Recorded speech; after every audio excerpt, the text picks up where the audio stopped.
Okay, let's start. This House believes that divorce should be and should not be legalized in the Philippines. I am Kevin De Leon, the host of the debate. Let's begin with the government side, the Prime Minister. I am Digby Chavez, and this is the House believe that divorce should be legalized in the Philippines because government announced that a bill proposing the legalize of divorce in the Philippines had been approved by the Committee on Population Family Relations on the House Representatives. A divorce decree obtained abroad by the ones who spouses Manila, Philippines, a majority Filipino spouse legalized divorce in the Philippines. According to the result of social weather station released on Friday, March 9, based on the SWS survey conducted between March 25 to 28, 2017 and December 8 to 16, 2017, 53% Filipino agreed to legalize divorce in the country. The survey showed that 30% of Filipino strongly agree, while 23% somewhat agree with the proposal legalize divorce areas syllable separate couples for total 53%. The survey result also showed that 32% Filipino does not agree to legalize divorce. The not agree on the issue is moderately strong, plus 21, minus 4 point lower than in 2016. When it was plus 25, the survey group first starting polling Filipino on legalized divorce in 25.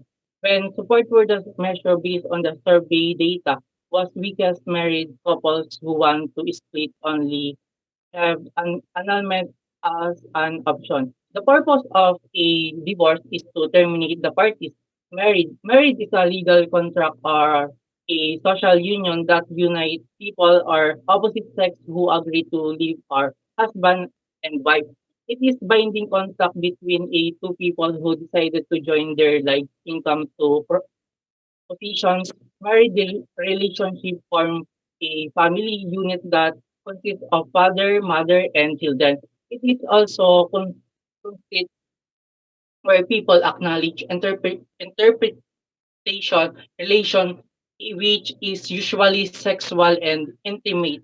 Most people in culture formalize a married union through a wedding ceremony. Reason for marriage include emotional, social, legal, religion is and spiritual obligation. An annulment is a legal decree that states that a marriage was never valid. The legal effect of annulment is to void marriage as true it never existed. Parts where annulment have been granted in the past of past fraud included citizenship, sexual, relationship, character, financial, and religion.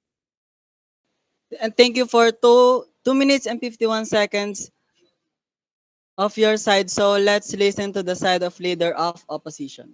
I am John Mark Katapang, the leader of opposition, and this House believes that divorce should not be legalized in the Philippines. Based on what you've said, 32% of the Filipinos did not agree to legalize divorce. That's why it can be legalized in our country, in the Philippines. You also said that marriage includes emotional, social, and legal religion, spiritual, but you didn't recognize the mental health of the children. Divorce can cause a child to completely lose confidence in the concept of the family, which adds another negative effect of its process. Once the divorce is legalized, the spirit of easy dissolution of the marriage will be strengthened, and as a result, people will be able to make the divorce permanent and reduce their efforts to ensure the right partner is selected. This puts the family at risk and continues to risk falling apart. If you are going to decide to legalize the divorce here in our country, you must include the sides of the children. They are the one who been affected the most. Rendering on nets, divorce also does not protect or promotes the mental and physical health of the child. At it's difficult to manage the problem when the family, which is main support system, and collapses. Divorce has had a negative impact on affected children, especially during the transition period, as they have to deal with the separation of their parents. This can manifest itself in a variety of ways, including reduced social skills, increased sus- susceptibility to anger, and increased hypersensitivity. According also to the top 10 Philippine people can make a law that focus that to do more. Annulments are mostly available to rich and well-known people, but cancellations are necessary for those who cannot afford the legal and attorney's fees of 500,000 pesos. We should not be surprised if many spouses continues to and in and endure life with abusive of fraudulent partners just be abolition in insanely expensive. The abolition itself abuses the abuse spouse pocket and insult to harm. If, if we can fully create and enforce law, we leave it at all. According to researcher Dr. Linda Waite, a sociologist at the University of Chicago, during divorce or widowhood, income drops as stress develops, affecting a person's health. Aside from alarming health issues, divorce doesn't really give people a guarantee to a happy marriage that next time around. Statistics show a progressive increase in divorce rates where there's 50% chance of divorce at the first marriage, 67 at the second marriage, and 73% at the third. Another fact sheet another fact sheet disclosed that 60% of those who remarried end up divorced. In short, divorce doesn't guarantee that you will be clean and find a lifelong partner. That's why this house believes that divorce should not be legalized in our country. Okay, thank you for the 3 minutes and 45 seconds of your side. So let's listen to the side of Deputy Prime Minister. I am Christine A. Bueno, and this house believes that divorce should be legalized in Philippines to prevent unhappiness marriage. As you have said in your statement, child will be affected if her or his parent will be separated or have a divorce. But how about the essence of marriage? It should give happiness and love in a family. How can they give that kind of emotion if it is already vanished and faded? What if they realized that their love was not for eternity and just for temporary? People make mistakes and make wrong decisions that sometimes happen for them to learn and acknowledge their wrongdoings, for them to make it right. We can see in our country that Catholic orientation have a dominant factor to our law, and it makes people to limit their chances to reach their desired happiness. That's why we must adopt the legalization of divorce. Remember the country, Spain is the root of Christianity, but divorce is implemented to them. A lot of people fear that may lose the values and teaching of Catholic Church. Between the cases of Italy and Spain, which two Catholic countries that practice divorce, are clearly evidences of its invalidity. In accordance with the House Bill number 1799, filed by Gabriela Women's Party last July 27, 2010, Italy had only 7%, while Spain registers 15% of divorce rate. In addition to that, over 90% of the poll respondents are in favor of divorce. This result shows that a lot of people agree to have legalization of divorce, even though they are in a Catholic country. Think about other people who are suffering due to unhappiness and anxiety brought by their marriage. Also, the people who are experiencing an abusive marriage. What's the importance of piece of paper when it is ruining a whole life of an individual? Divorce invalidates marriage. Therefore, it gives people freedom to remarry and escape a toxic or unhappy relationships.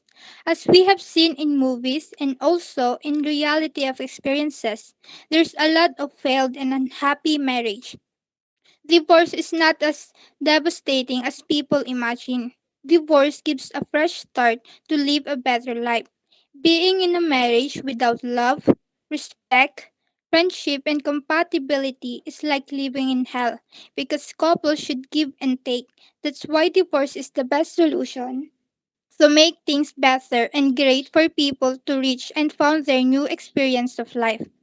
Annulment is allowed to our country, but why divorce is not approved even though it has the same target which is being separated. Okay, thank you for 3 minutes and 45 of your sides. So let's listen to the deputy deputy leader of opposition. I am Jay Cornejo, and this House believes that divorce should not be legalized in the Philippines. You've cited that people who are being married become unhappy and have anxiety, but you clearly didn't consider that true essence of marriage, which is they are going together through thick and thin. Legalizing divorce might improve the spirit of a marriage that is prone to split, causing people to make it permanent and put less effort into finding the perfect partner. There sex there is sex involved. This puts the family in a jeopardy and increases the likelihood of disintegration. Supporting the argument of our leader of opposition, whether a marriage has an annulment, a legal separation, or a divorce, their children will always be the ones who suffer the most.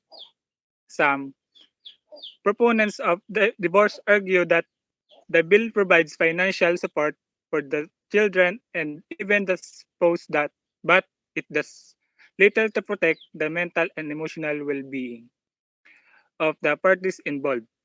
When a spouse divorces, it leaves behind a damaged house or family, and many children are unable to cope.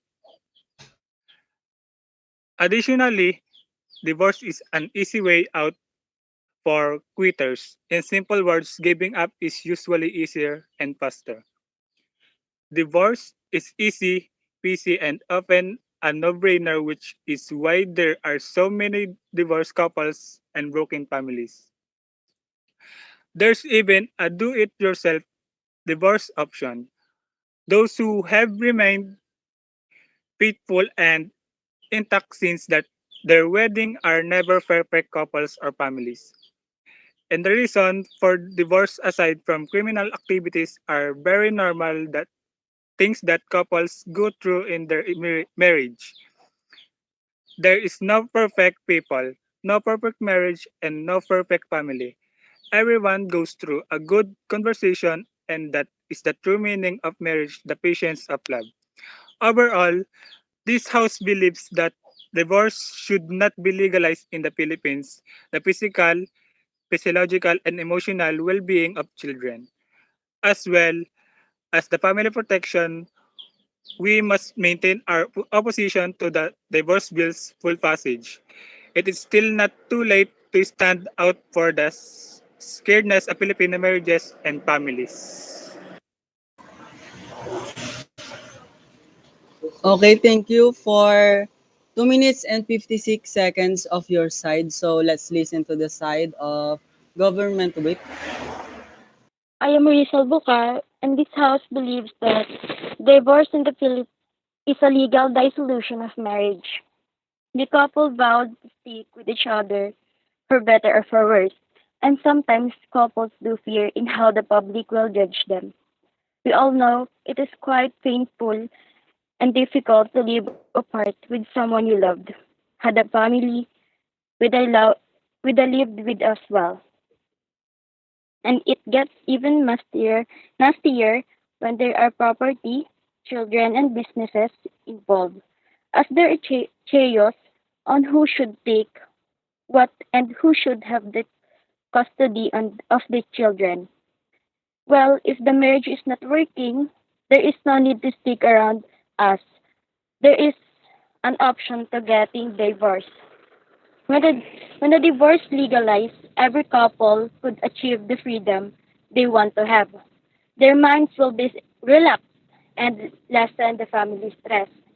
They can achieve their aims and goals in life. They can have happiness and they want to claim it their life.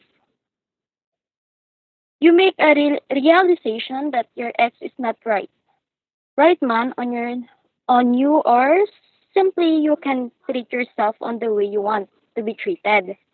You can see your importance as a human and as a man or woman. You can live the way you want to. There are no limitations in you act or simply have you can live life to the fullest. So therefore concluded, make your make yourself achieve the freedom and you want. There's they're saying love yourself. That's why you should keep into your mind that you only live once. So why don't you try treat yourself the way you want to treated? In this world, there's no there's no perennial of things has limitations. So get off our comfort zone and start loving yourself. Okay, thank you for 2 minutes and 14 seconds of your side. So let's begin to opposition with. As our government sweep stated, marriage is composed of vows that is needed to be accomplished and realized. It strengthens the relationship as there are promises and responsibilities that needs to be done. It is not just a simple relationship like boyfriend-girlfriend does. It is about the it is about that and therefore should not be like those mediocre relationships that can be quit or escape once things get worse. Freedom is not doing what you want with limitation. It is doing what ought to do. Therefore, you have the duty and responsibility as a wife or husband, as a parent, and as the pillar to support your family. If you give up because you are tired, unhappy, or negative, then why did you get married? You should just stay in your boyfriend girlfriend status. At least when you are in that status, you could have your own definition of freedom.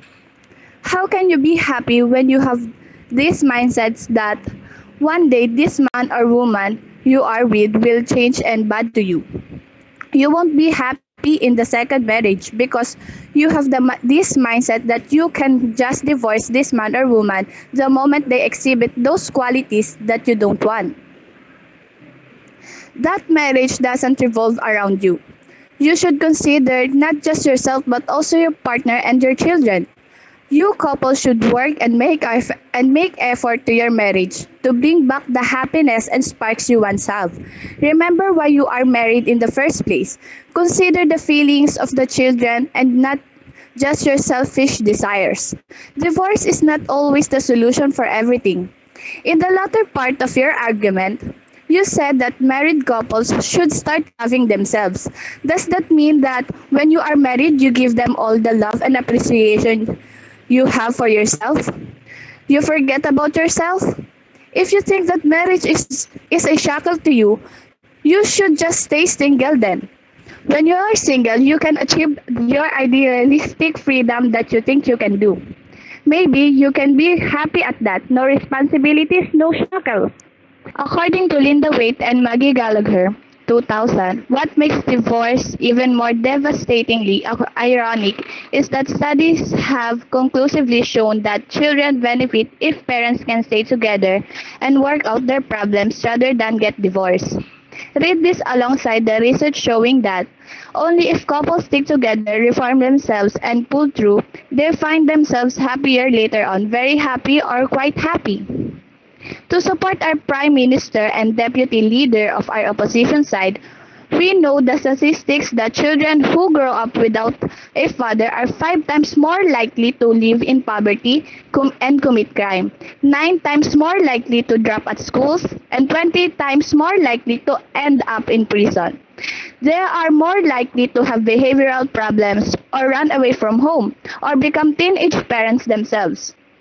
And the foundation of our community are weaker because of it.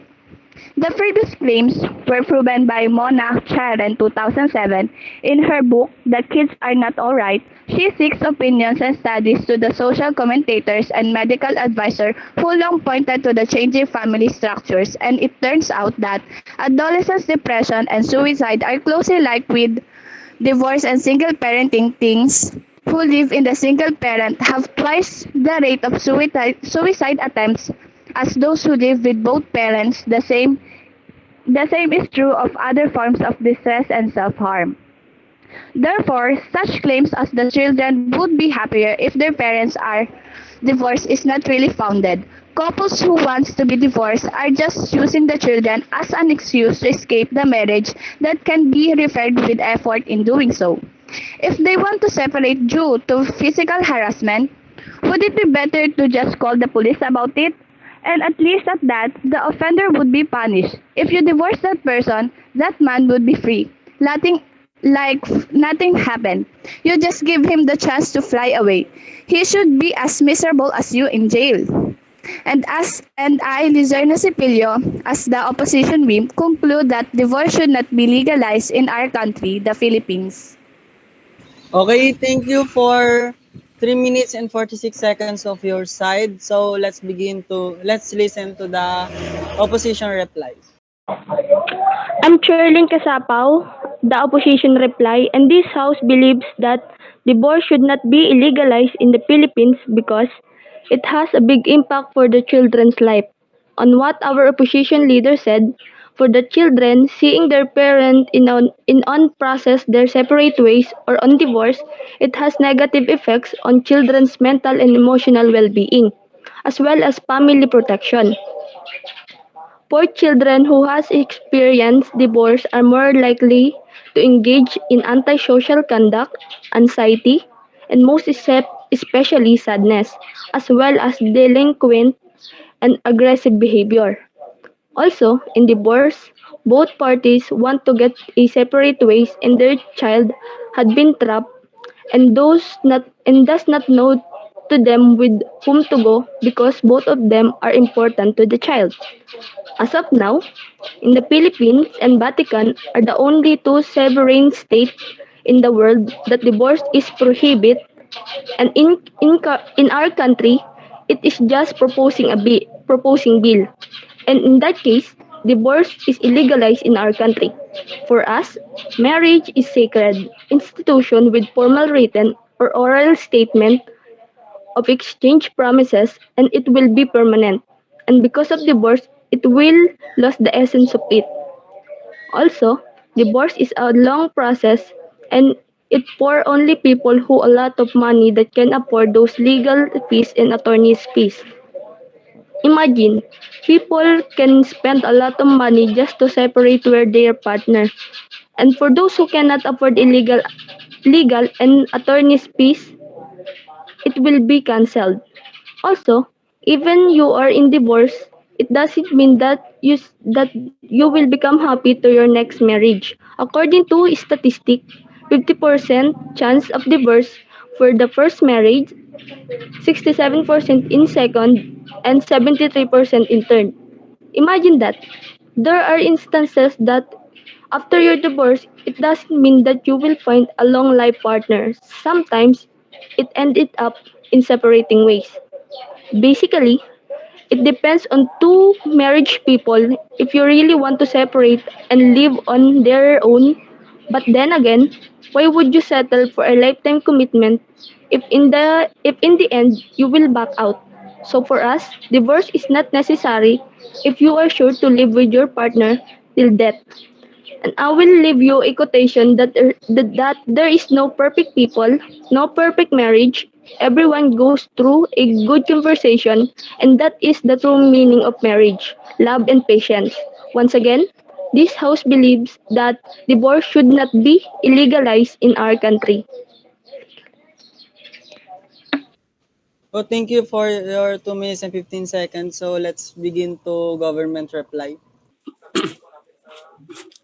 I am Christian Angel Libual, and this house believes that divorce should be legalized here in the Philippines. There are higher numbers of people who agree on legalization of divorce compared to those people who disagree. Thus, the majority of Filipinos want to legalize divorce. It should be the couple's decision whether they still want to continue their marriage or not. You cannot force two people who don't love each other anymore to be together. As we as human beings are not perfect in terms of decision making. We tend to make mistakes. It is undoubted that sometimes we decide on things based on our emotions, and we all know that our emotions change over time. Thus, this results to mistakes. Maybe the couple finally realized that it is a mistake that they got married.